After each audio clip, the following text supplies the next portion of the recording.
के एक लड़के का बर्थडे था, इसलिए उन्होंने पेरेंट्स को बिना बताए हुए थामलोंग जाने का प्लान बनाया। थामलोंग, जो कि the great cave of sleeping lady के नाम से भी जानी जाती है, वो 6 माइल बड़ी संकरे रास्तों और एंशिएंट लाइमस्टोन से बनी थी। ये मेसाई गांव, जो कि थाईलैंड, म्यांमार और लाओस की सीमा पर है, ये गोल्डन ट्रायंगल के नाम से भी जानी जाती है। ये जगह अफीम के स्मगलर द्वारा उपयोग की जाती है। पहला दिन सैटरडे जून 23। पेरप्ट के पापा सुबह सबसे पहले उठे और उन्होंने पेरप्ट का बर्थडे विश किया और उन्होंने कहा कि उनकी पूरी फैमिली उसकी फुटबॉल प्रैक्टिस के बाद उसका बर्थडे सेलिब्रेट करेगी। पेरप्ट ने सोचा कि वो थामलोंग से थोड़ा लेट हो जाएंगे। जब लड़कों ने प्रैक्टिस के बाद लंच किया, तभी पेरप्ट ने कोच से कहा कि आज उसका बर्थडे है और उसने गुफा में जाने की रिक्वेस्ट की। कोच म्यांमार की शैन माइनॉरिटी के सदस्य थे और वो लड़कों को अपनी ही तरह प्यार करते थे। 10 साल की उम्र में जब वो अनाथ हो गए थे, तब वो सन्यासी बन गए थे। उनकी टीम उनके परिवार की तरह ही थी। वो साइकिल से गुफा की ओर गए और अपनी साइकिल और बैग बाहर रखकर गुफा में चले गए। वो नहीं जानते थे कि उनके साथ आगे क्या होने वाला है। जब पेरप्ट की फैमिली उसके बर्थडे सेलिब्रेट के लिए इकट्ठा हुई, तभी बहुत जोर से बारिश होने लगी। अंदर लड़के मजे कर रहे थे और बाहर बारिश हो रही थी।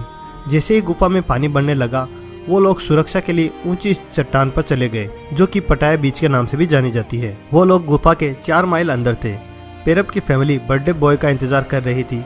उन्होंने सोचा कि वो लोग तेज बारिश की वजह से लेट हो गए थे, लेकिन जब ज्यादा रात हो गई थी तो उन्होंने दूसरे पेरेंट्स को भी पूछा, लेकिन वो लोग भी अपने घर नहीं पहुंचे थे। और कहीं से उनका पता चला कि लड़के और कोच प्रैक्टिस के बाद थोंगलोंग गए थे।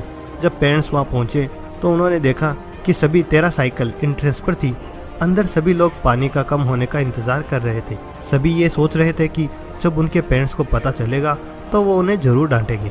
दूसरा दिन June 24। Governor of Chiang Rai province, जो कि मिशन के हेड थे, उन्होंने बिना टाइम वेस्ट किए पानी को बाहर निकलवाना शुरू किया। 120 लाख लीटर पर घंटे के स्पीड वाले पंप से पानी निकाला गया।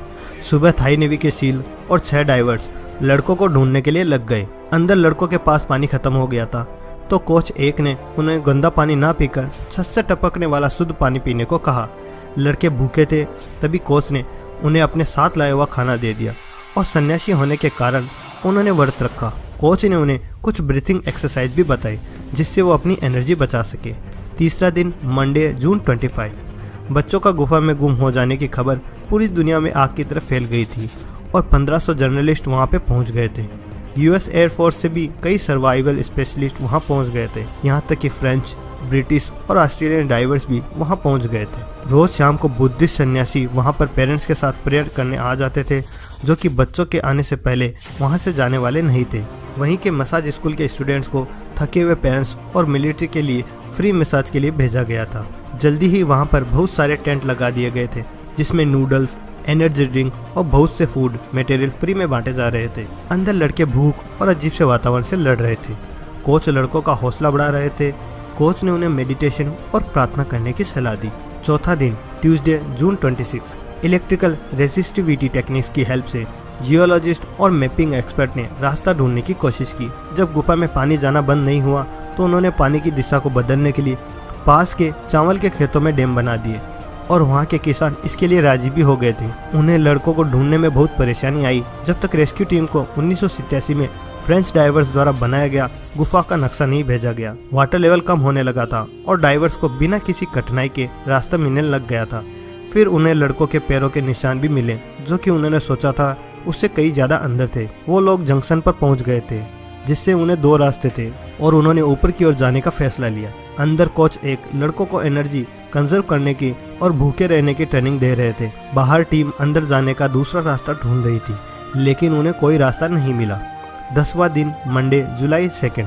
2 ब्रिटिश ड्राइवर्स रिचर्ड स्टैनन और जॉन वॉलंथन जब वापस जाने लगे, तभी उन्हें लड़के दिखे और उन्होंने पूछा कि वो कितने लोग हैं। एटल, जो कि इंग्लिश बोलता था, उसने बोला 13। फिर लड़कों को उन्हें पहले खाना मिला। उन्हें अधिक मात्रा में प्रोटीन वाले खाना, energy drink, pain killers, antibiotic और इमरजेंसी फॉल ब्लैंकेट दिए गए। 11वां दिन थर्सडे जुलाई 3। सुबह अखबार के सबसे पहले पन्ने पर समाचार आया कि लड़के सुरक्षित हैं।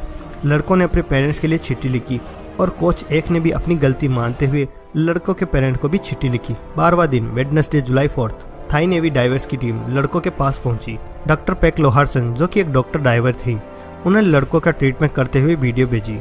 थाई नेवी ने उनकी वीडियो शेयर की जो बहुत चर्चा में रही। वो लड़कों की देखभाल के लिए वहीं रुक गई थी। बाहर मौसम बहुत बिगड़ रहा था और गुफा में फिर से पानी बढ़ने का चांस था। 30 मिलियन गैलन पानी बाहर निकालने के बाद भी वहाँ अभी भी बहुत पानी था। अगर ऐसा ही चलता रहा तो लड़कों को शायद मानसून सीजन के एंड तक वहाँ रहना पड़ता। अंदर ऑक्सीजन लेवल 15% हो गई थी, जबकि सुरक्षित मात्रा 21% है। वहाँ का टेम्परेचर 80 डिग्री सेल्सियस हो गया था। उनके पास तैर कर बाहर जाने के सिवा और कोई चारा भी नहीं था। 13वां दिन थर्सडे जुलाई 5। बाहर बहुत सारे प्लान बनाए गए और ऑक्सीजन लेवल बढ़ाने के लिए ऑक्सीजन पाइप भी लगाए गए। गुफा के रास्ते में रोप लाइन बनाई जा चुकी थी, जिसमें 2 कठिन रास्ते थे जिनसे तैर कर बाहर निकाला जा सकता था, जिसके लिए ऑक्सीजन सिलेंडर पहुंचाए जा रहे थे।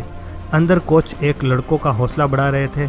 बाहर सभी खुश थे क्योंकि कोच एक लड़कों का ख्याल रखने के लिए वहाँ पे थे। पेरेंट्स ने कोच एक को भी चिट्ठी लिखी कि वो अपने आप को ब्लेम ना करे और लड़कों को भी चिट्ठी लिखी कि वो उन्हें नहीं डांटेंगे। 14वां दिन फ्राइडे जुलाई 6। थाई नेवी सील के सामरान कुनान बहुत देर से पानी के अंदर थे।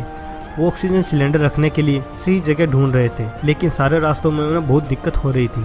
थोड़ी देर बाद उनकी ऑक्सीजन खत्म हो गई थी और वो वहीं शहीद हो गए थे। 15वां दिन सैटरडे जुलाई 7। लड़के तैरने के लिए बहुत कमजोर थे। 15वें दिन तक गुफा में 400 से ज्यादा गड्ढे किए जा चुके थे, जिससे गुफा का स्लोप नीचे जा चुका था, जिसके कारण एक रेस्क्यू व्हीकल का भी एक्सीडेंट हो गया था, जिससे 6 लोग घायल हो गए थे। लड़कों को तैरकर बाहर लाने का फैसला लिया गया, लेकिन उनमें से कोई भी तैरना नहीं जानता था। तभी लड़कों को सुलाकर बाहर निकालने का फैसला लिया गया, जिसमें हर एक के साथ 3 डाइवर्स थे और बीच में हेल्प करने के लिए दूसरे डाइवर्स भी थे। 16वां दिन संडे जुलाई 8। गवर्नर ने अपना प्लान पूरी दुनिया को बताया, यह जानते हुए कि यह बहुत खतरनाक है। प्लान तैयार करने के बाद 13 इंटरनेशनल डाइवर्स और 5 थाई रेस्क्यू नेवी सील ने अपना मिशन शुरू कर दिया। अंदर लड़के बहुत बड़ा फैसला ले रहे थे कि सबसे पहले कौन बाहर जाएगा। कुछ समय सोचने के बाद उन्होंने ये फैसला लिया कि जो ज्यादा दूर रहता था वो पहले जाएगा। उन्हें इंजेक्शन देकर गहरी नींद में सुला दिया गया। किसी को भी गुफा से बाहर आने का रास्ता याद नहीं था। उन्होंने ऑक्सीजन मास्क पहना था। उन्हें योगा मैट की तरह कवर कर दिया गया था। ब्रिटिश डाइवर्स रिक स्टैंटन, जेसन मेलिसन और क्रिस ज्वेल पहले 5 से 10 मिनट बहुत टेंशन में थे। वो सोच रहे थे कि लड़के ऑक्सीजन ले पा रहे हैं या नहीं। सील कमांड गुफा के एंट्रेंस से 300 मीटर अंदर तक खड़े थे, जो कि चैम्बर टी के नाम से भी जाना जाता है।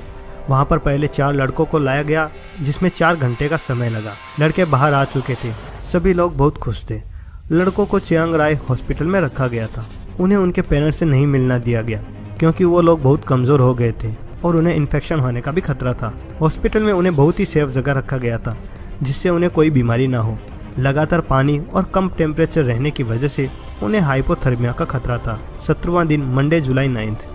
एक दिन के आराम के बाद डाइवर्स फिर से गए और 4 लड़कों को बाहर ले आए। अगले ही दिन 4 और लड़कों के साथ कोच एक को भी बाहर लाया गया। आखिर में 3 नेवी सील और डॉक्टर भी बाहर आ गए थे। लड़कों को आसानी से डाइजेस्ट होने वाला खाना दिया, जैसे कि ब्रेड, सूप और चॉकलेट्स। पेरेंट्स को प्रोटेक्टिव सूट पहनाकर और 2 मीटर दूर खड़े होकर मिलने की इजाज़त दी गई थी। लड़कों ने शहीद सामरान कुनान को याद किया, जिन्होंने उन्हें बचाने में अपनी जान गंवा दी थी, और उनकी याद में लड़के 11 दिन तक साधु बनकर रहे। सभी डाइवर्स अपनी लाइफ में वापस आ चुके थे। 1 महीने के अंदर लड़के वापस फुटबॉल खेलने लग गए थे। तो दोस्तों, अब मैं आपको बताता हूँ वो सारे लोग कौन थे। तो चलिए देखिए आगे की क्लिप्स।